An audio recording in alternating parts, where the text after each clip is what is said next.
বর্ধমান উত্তর মাঝে দুবার কংগ্রেসের দখলে গেলেও সেই 1951 থেকে 2011 নির্বাচন পর্যন্ত ভারতীয় কমিউনিস্ট পার্টিরই গড়।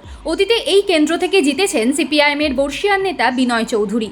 এহেন খাসতালুক 2016 সালে হাতছাড়া হয়ে যায় সিপিআইএমের। সেখান থেকে জিতে বিধায়ক হন তৃণমূলের নিশীথ কুমার মালিক। 2021-এও অব্যাহত থাকে জোড়া ফুলের জয়যাত্রা।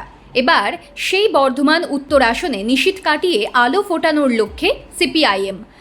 পেশায় তিনি রূপটান শিল্পী, পার্লারে কাজ করে সংসার চালান। লাল পার্টির প্রার্থী হিসেবে 3 বার পঞ্চায়েত নির্বাচন লড়েছেন। 26-এর বিধানসভা নির্বাচনে বর্ধমান উত্তরের ভোট ময়দানে সেই মামুনি মণ্ডল রায় এবারে সিপিআইএমের বাজি। মামুনি কি পারবেন ফিকে হয়ে যাওয়া লাল পতাকার জৌলুস ফেরাতে?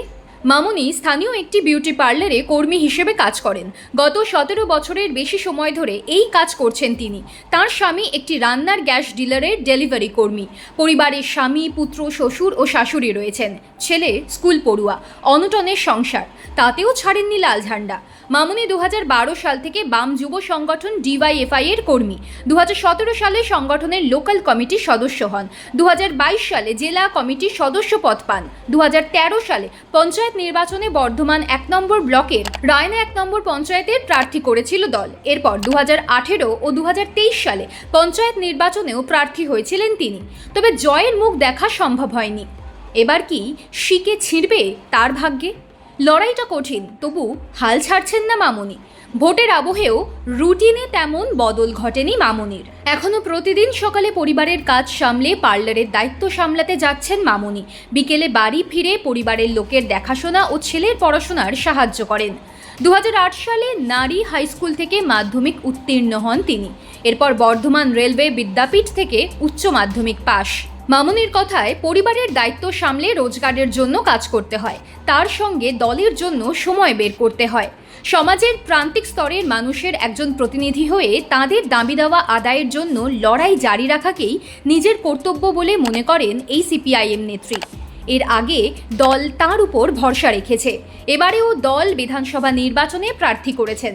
কাজেই এবারের নির্বাচনে মানুষের আদায়ের লক্ষ্যে নির্বাচনে লড়াই করবেন। মামুনিকে প্রার্থী করার ব্যাপারে জেলা সিপিআইএমের বক্তব্য, সিপিআইএম দলের সমস্ত প্রার্থী প্রান্তিক শ্রেণীর মানুষ। মামুনি গত পঞ্চায়েত নির্বাচনগুলোতে দলের হয়ে লড়াই করেছে। এবারেও দল তাকে প্রার্থী করেছে।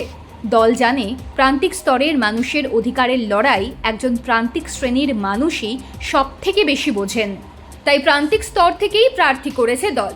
আর মামুনি নিজে বলছেন, রাজ্যে বেকারত্ব বৃদ্ধি, কৃষকদের ফসলের দাম না মেলা, শিক্ষার মান কমে যাওয়ার মতো বিষয় নিয়ে মানুষের কাছে যাচ্ছি। সাধারণ মানুষের দাবি আদায়ের লক্ষ্যে একমাত্র বামপন্থীরাই বিকল্প হতে পারে। এই আবেদন জানিয়ে নির্বাচনে লড়াই করব। সাফল্য কি আসবে? উত্তরের অপেক্ষায় বর্ধমান উত্তর।